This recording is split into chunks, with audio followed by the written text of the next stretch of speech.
Endowment for International Peace. Vice President Baer was the ambassador to the Organization for Security and Cooperation in Europe from 2013 to 2017. President Ranil Wickremesinghe was sworn in as the President of Sri Lanka on 21st of July 2022. He has been the Prime Minister of Sri Lanka on 6 different occasions. In May 2022, he accepted the invitation made by President Gotabaya Rajapaksa to be appointed the Prime Minister of Interim Government to extend his expertise and experience in mitigating the economic and political situation at that moment in the country.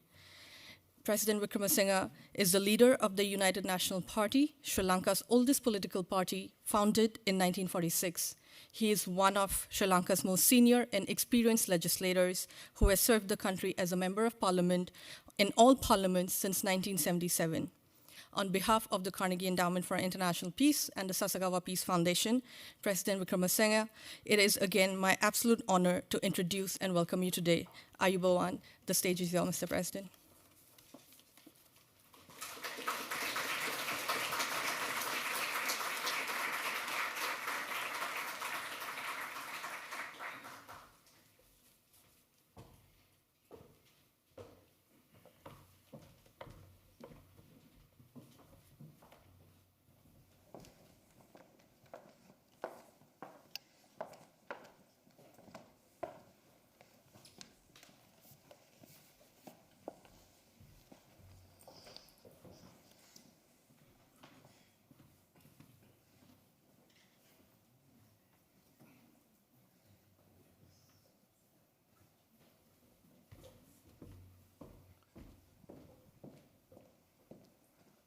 I wasn't sure if you were going to offer some opening remarks, and so I didn't want to upstage you by showing up on stage before you were ready for me. No, I'm ready. Fine. But I'm happy to do it this way because it's a more relaxed environment. Thank you very much, Mr. President, for being with us. I know that everybody has been looking forward to hearing what you have to say. And as you know, we've been having an ongoing conversation over several years about thinking about islands, the islands in your part of the world, not as the objects of foreign policy, but as the subjects of foreign policy. Okay. And there's a huge difference between many of the islands. And Sri Lanka occupies a unique space because it has a population of 22 million people. Obviously, you're working very hard on the economy right now. And so it would be nice to hear from you at the outset about how you see Sri Lanka's position looking out at the world, and obviously the interest it has in engaging with the world as being unique in part because of its role as an island in the Indo-Pacific. Yeah. Well, we've been engaging with the world for about 2,500 years, mainly because of our location. Some time back, a person asked me whether whether we are pro-Indian. So I said, or pro-Chinese. So I said, definitely I'm not pro-Indian. And I added by saying, I'm also not pro-Chinese. So he asked me, then are you neutral? I said, no, I'm not neutral. I am pro-Sri Lankan. And that's what a lot of people don't understand, that today our priorities are not the same as that of the big powers and others in the region, whether it be the Indian Ocean or whether it be the South Pacific Islands. Our priorities are different: economic, social, ecological. We are prepared to work with any actor, state or non-state actors, who will help us to achieve these objectives. So we are working with the West on one side, and we are working with China on the other. So this is basically Sri Lanka and others, the South Pacific Islands, are all in the same boat. So I can explain to you, if you want, what exactly is happening, because we feel that the Sino-US rivalry is something that started in the Western Pacific, in the structured area of Asia Pacific. And it still functions. They all meet to have APEC while it's going on. But now it's spread out both to the Indian Ocean and to South Pacific. Why we are getting pulled into it, it's difficult for us to understand. Of course, we are crucial. In fact, South Pacific and Indian Ocean are crucial strategically. West Pacific, yes, because of the supply chain line that goes along China from South China Sea onto East China and etc. But the heart of the US Naval Command is South Pacific. You establish your dominance by the Battle of the Coral Sea, Battle of Midway, and the shooting down of Yamamoto's aircraft. At the same time, what Churchill said was he was worried that if Sri Lanka was captured, they'll lose control of the Indian Ocean. So we are strategic, but just because we are strategic, it doesn't mean that we are involved in any military alliances with China or anyone else. So it's in this background that we have to look at the geopolitics of our own islands. When you talk about Sri Lanka's position, kind of willing to work with both China and the U.S., and if we reduce anyone, if we reduce it to that right now, it could be understood as a kind of hedging back and forth to extract as much as possible. Is there something more sophisticated in the strategy? No, Sri Lanka has never hedged back and forth to extract something from someone. We haven't. Throughout our island, we have to deal with all powers that come in. We may have played one against the other, but that's for our survival. In this case, we are not doing that either. So that's where it comes to. It's the inability to understand the nature of Indian Ocean and South Pacific which is creating this. None of the countries involved seem to understand what is our geopolitics and what do we do. So you've talked several times about the different subregions in the Indo-Pacific, and even made mention of battles that happened 80 years ago now as kind of defining a parameter. Lately in Washington, at least, there's an enormous focus on. I mean, the word Indo-Pacific has become a much more common term that is used in the last 5 years, last 10 years, and in some ways you wonder whether a rose by any other name might smell as sweet. Would the Indo-Pacific be a strategic framework if it weren't labeled as that? And what's lost in Indo-Pacific is still an artificial framework. And what do we But lose? because if you look at IORA, which applies here, it says the Indian Ocean comes at the Indian Ocean rim and the waters therein. So it is this. Indo-Pacific, no one knows. For instance, for some people, Indo-Pacific ends on the western boundary of India. Others take it on to Africa. Then some end up with Western Pacific. Others go to South Pacific. Now, what is this India? I lived there. What is this Indo-Pacific?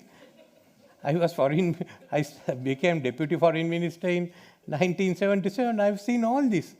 I know this.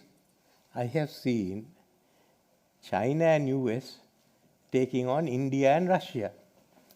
Now I am seeing US and India taking on Russia and China. That's all that has happened. You are trying to find an excuse to bring all of us in. What do you think? I mean, I have gone. I have spoken with the 7th Command. I knew how General Zia did everything. So that doesn't matter. So all this is outside that. You can't talk anything. But since I am the oldest person here now, I can tell you this is all. From fighting global rivalry with Soviet Union and India on one side, China and America on the other side. That's where we all got hammered in between with wars and all. Now it has turned the other way around. So China, US has gone with India, and China with Russia. How did Indo-Pacific come?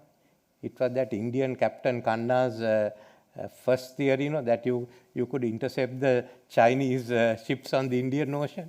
From that, Mr. Abe came, and other was Mr. Abe's statement of the confluence of two oceans. But it was nothing else. It just came out of Captain Khanna's, I think I haven't got the book yet, but most of you will know, Captain Khanna, who said, this is the way to intercept the Chinese supply line, that's all.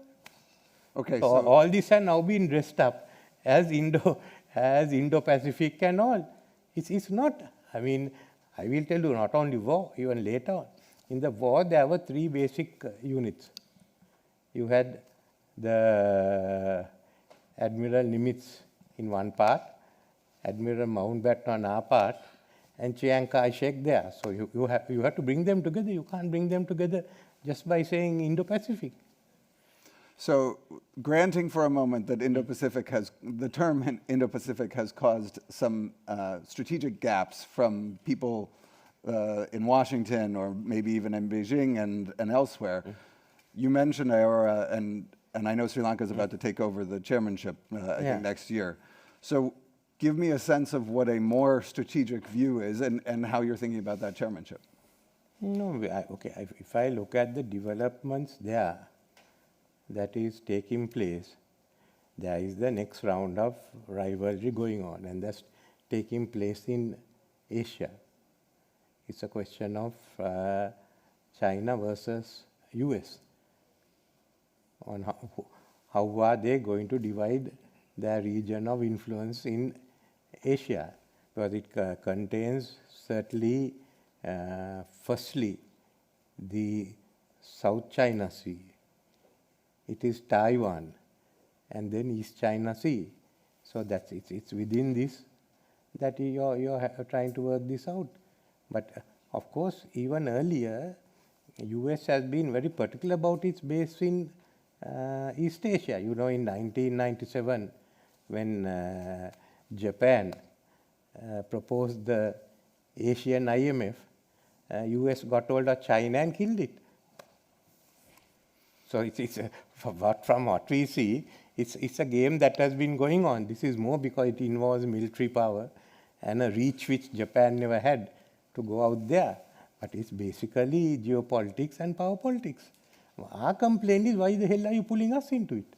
Okay, I understand. I understand the criticism of U.S. policy and Chinese policy. Yeah. What's the affirmative agenda for Sri Lanka? When you sit in Colombo, what are you trying to accomplish in the region for Sri Lanka? No, what we are trying to do in Sri Lanka is for the country to develop. Of course, we know that we are the main island, the strategic island in the ocean. That's to the east of us is the seaway to Singapore. To the west of it, the line up to Suez. So there are the islands on this line except Mauritius, which is on the Mozambique Canal. So what we want to do is to develop, and for the purpose of developing today, there are many, many options available. So we are taking follow. I mean, basically, China has come up with its maritime Silk Route, and there has been assistance given everywhere. Then India is now coming up with Saga. Before both of them, Japan still has the best network for foreign assistance. So we want to use that and develop the country. That's all that we are trying to do. I know that you've obviously recently signed a new agreement with the IMF as part of your effort to shore up the economy. And I wonder if you take a bigger view kind of over the next 3 to 5 years, what do you think the international financial institutions, World Bank, IMF, can do to support the aspiration to both get the economy stabilized and also to invest in the way that you would like to invest in Sri Lanka's role in the region? Yeah, with IMF and others, we are doing far-reaching economic restructuring, which should attract people there. And IMF has given us support. Of course, they give a growth rate of about 3.5%. But we want to go ahead and ensure it goes to about 5.5 to 6. That's our own effort. But there are other issues that are there which may not be connected to us, but the whole issue of the global debt and the low-income countries. I think that has to be resolved in the next few years. But that can have adverse impact even on Sri Lanka. But otherwise, we are looking at development. And the new one is we are talking with India of having a land bridge or a land connectivity, either through a roll-on, roll-off ferry or through some form of a bridge. So Sri Lanka is looking out. With India, we are negotiating the comprehensive economic and technological partnership. We are also now applied to join the RCEP so that our markets become bigger. I mean, we have no military ambitions. Okay. I have several more questions, but I want to welcome the audience to use the QR codes that you have to submit questions. They will show up on my iPad here once you submit them, and that way we can take a few questions from the audience. And if you're watching online, please feel free to submit. They will also show up here. Can you say a little bit more about kind of the affirmative project economically? How you see what you're trying? What are your 3 priorities in terms of the economy right now?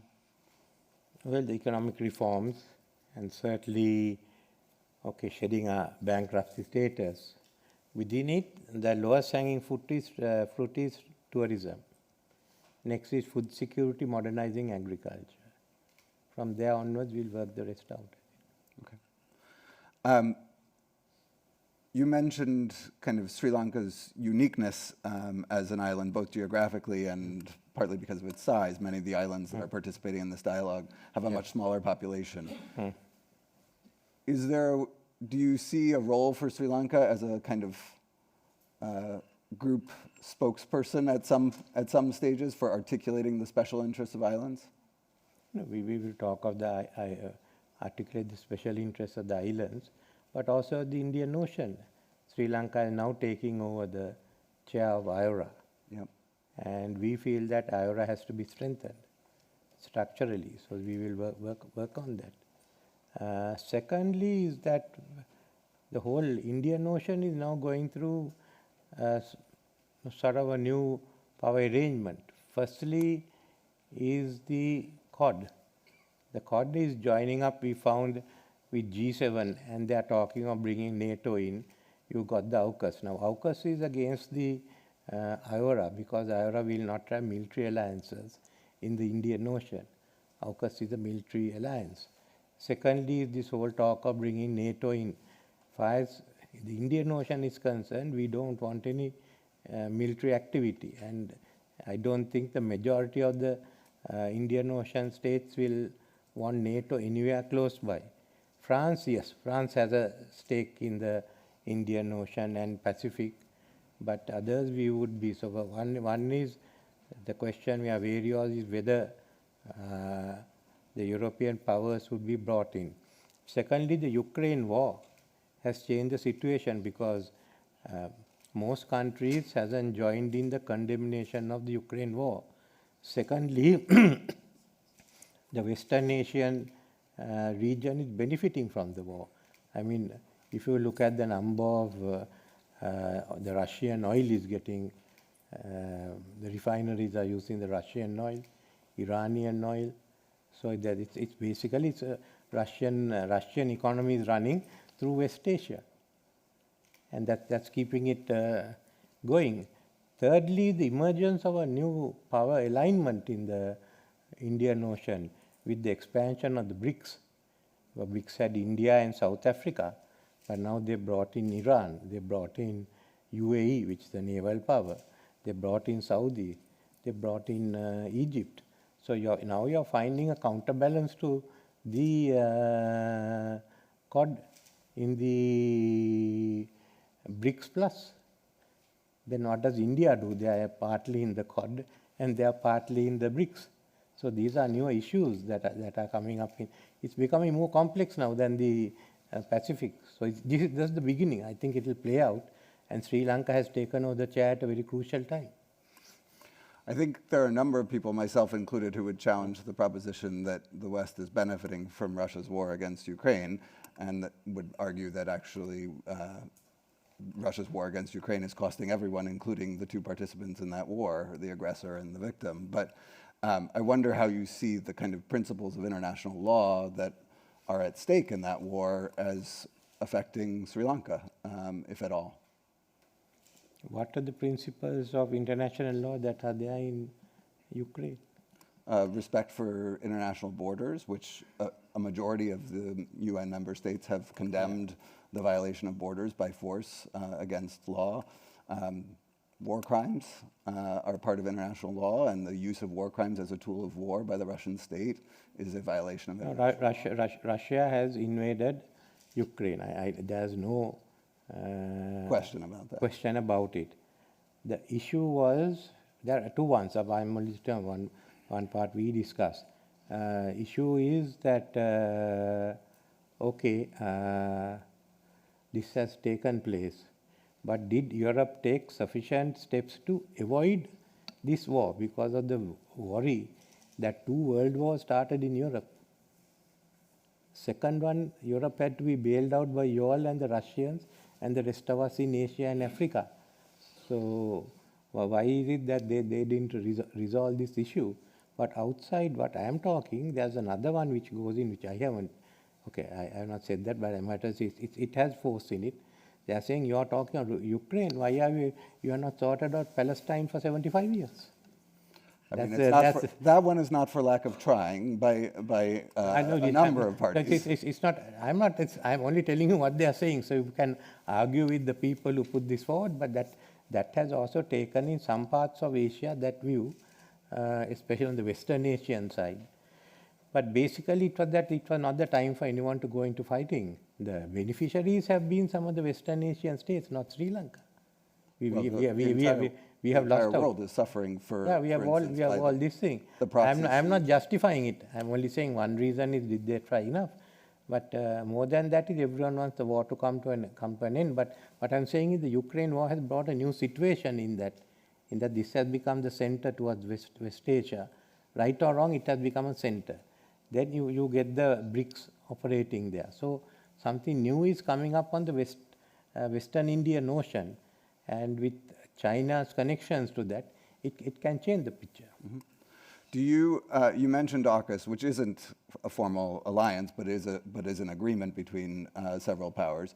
Do you think that there's any opportunity for, as you take on the chairmanship of IORA, any opportunity for dialogue between the participants in AUKUS and IORA to try to reconcile some of the tensions that you recognize? AUKUS is a military alliance. I've read from the time it came, we read every paper. It is a military alliance. It's moved against one country, China. So what they forgot was that when they did AUKUS, they forgot that there was what were the IORA's agreements, the Jakarta Declaration. So and also the IOPZ resolution in the UN. But AUKUS falls into that category, in our view. Okay. Is there an opportunity for constructive? No, and secondly, I'm asking another question, which is a military one. What is Britain going to do in the Pacific? Have they got any planes? What will happen if they come during wartime? Is that American aircraft which can be used against, say, if you have to use it on China, will be spent on protecting the Prince of Wales or Queen Elizabeth. Without that, it will go down just like the original Prince of Wales. So actually, it's a disadvantage for you all.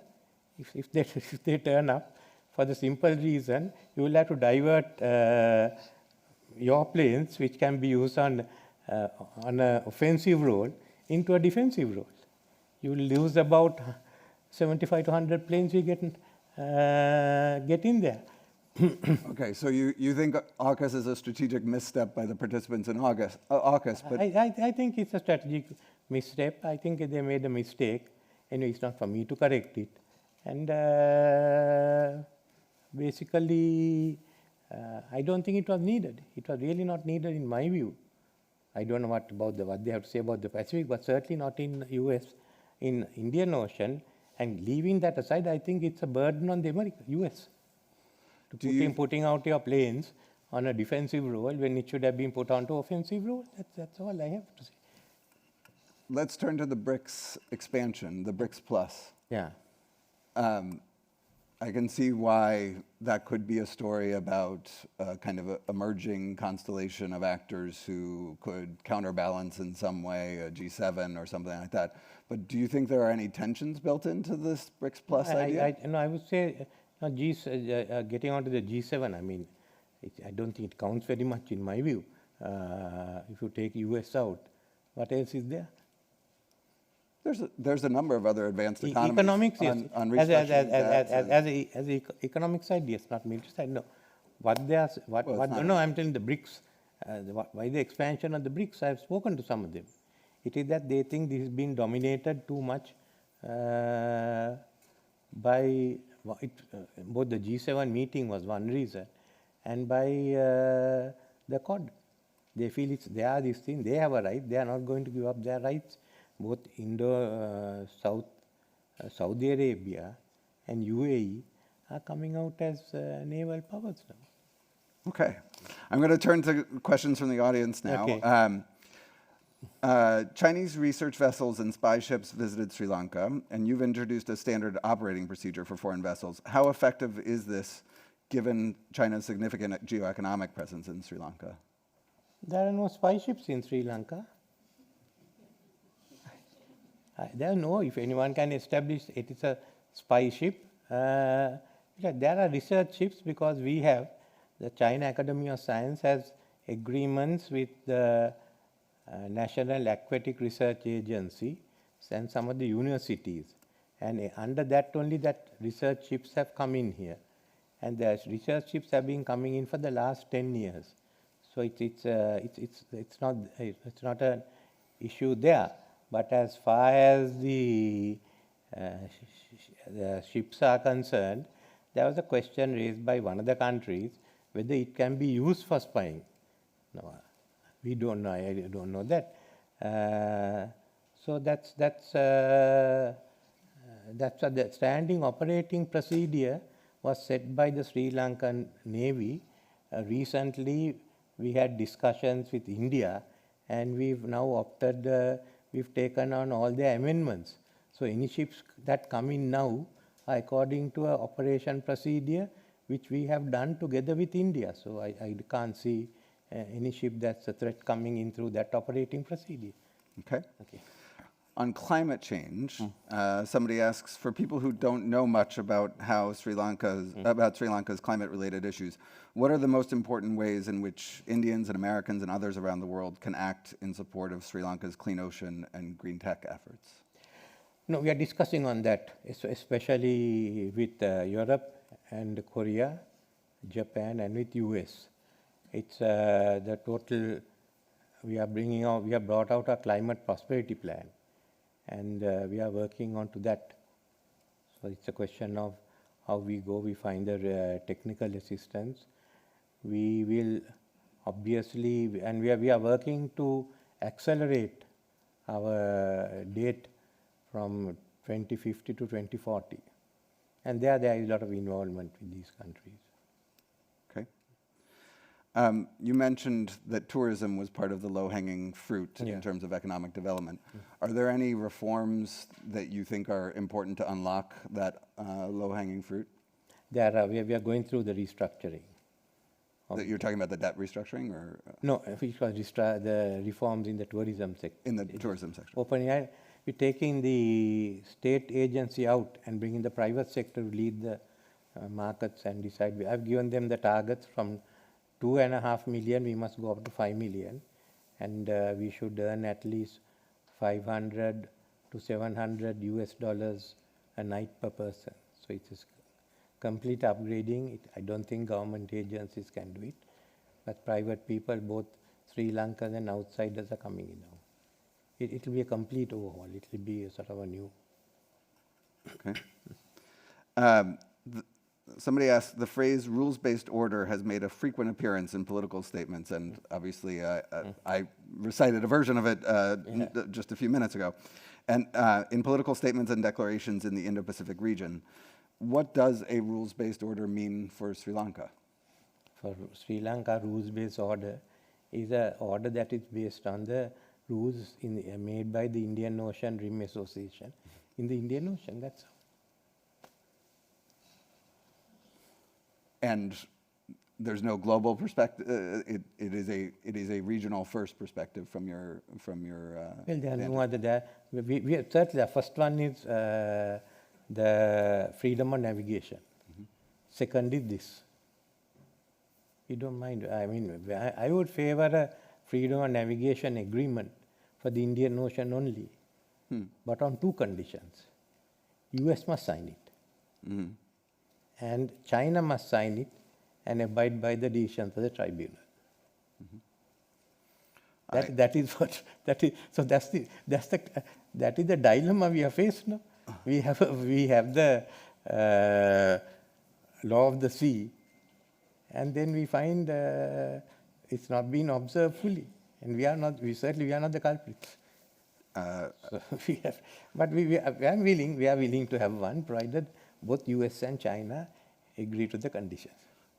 You probably know that former Secretary of State John Kerry has been an advocate of U.S. Accession to the Law of the Sea Treaty for many years. So he's a good man. You would find a sympathetic ear in trying to figure out a way forward. I'm conscious that we don't have that much time left, and I wanted to ask two questions in closing. One is if you could observe. To offer an observation on what you think about the development of the U.S.-India relationship and what that means for Sri Lanka, if anything. What do you expect out of that relationship in the next 10 years? We could see the U.S.-India relationship moving closer. Gradually, that's taking place. And both of them acting together, it's a matter for them to decide, just as much as Pakistan wants to work with China. We've got to learn to live with all that, provided there is no threat to our independence. And then the last question I wanted to ask was about. I mean, we've touched multiple times in this conversation about things that say, let's just say broadly, the West misunderstands about the region. And if you were to offer an observation of two or three things that you think are most misunderstood about either Sri Lanka or the region, the Iora neighborhood, what do you think is most misunderstood? What misunderstandings? We have come to conclusions. One, we think that we are having special deals with the Chinese. We are not. As you can see in this whole debt restructuring, we are working with the West and India. China has been staying out of it. No, it is how does the Indian Ocean operate? What is our thinking? That enough hasn't gone in. That's one of the problems you are having with the Gulf states. It's not merely Sri Lanka. Now, I'll give you one example. We are going to take over the chair of the Iora. I mean, in my time, that I have been president, and no one in the State Department has even discussed the whole issue or discussed this matter with us. With the US government, yes, Janet Yellen and all of us are talking on the debt restructuring. We are talking on so many other issues, even defense, how our people are being trained, what has to be done. But you haven't had any engagement on Iora? No, they have not engaged with us. I mean, why should I engage with them? If they are coming to my area. We have the Deputy Secretary of State speaking next, so maybe we'll that you all have to sort out, yes. No one has spoken to us. Has anyone spoken to you? No. Minister says no. So how can you understand us if you don't want to speak to us? Okay, so one misunderstanding is the assumption that there's some kind of deals going on with China. Another is that that you would say that the West doesn't engage enough. Yeah, and we are really being affected badly. Right, with the Hambantota, I mean, every day it's been put out, it's a Chinese military port. Sri Lanka is putting on with it. It's not the case. It's a commercial port. It's a commercial port run by China Merchant. China Merchant runs also part of the new southern port. Indians are running another part of another terminal in the southern port. China Merchants runs the terminal in the Hambantota harbour. Security lies there with the Sri Lanka Navy, which is situated there. We are building a new way, and we have a brigade stationed in Hambantota. So if anyone wants to take over, they must first bring a brigade and land in Hambantota. Okay. All right. Can you do it? No, but we every day we are attacked on this Hambantota. I thought when the non-aligned conference comes, I'm going to ask them to go into this whole issue and decide whether it's a Chinese military base or whether it's a commercial hub. So if you could choose one thing to change about US policy in particular, what would it be? Well, anyway, you all will decide that next year, so why should I do it?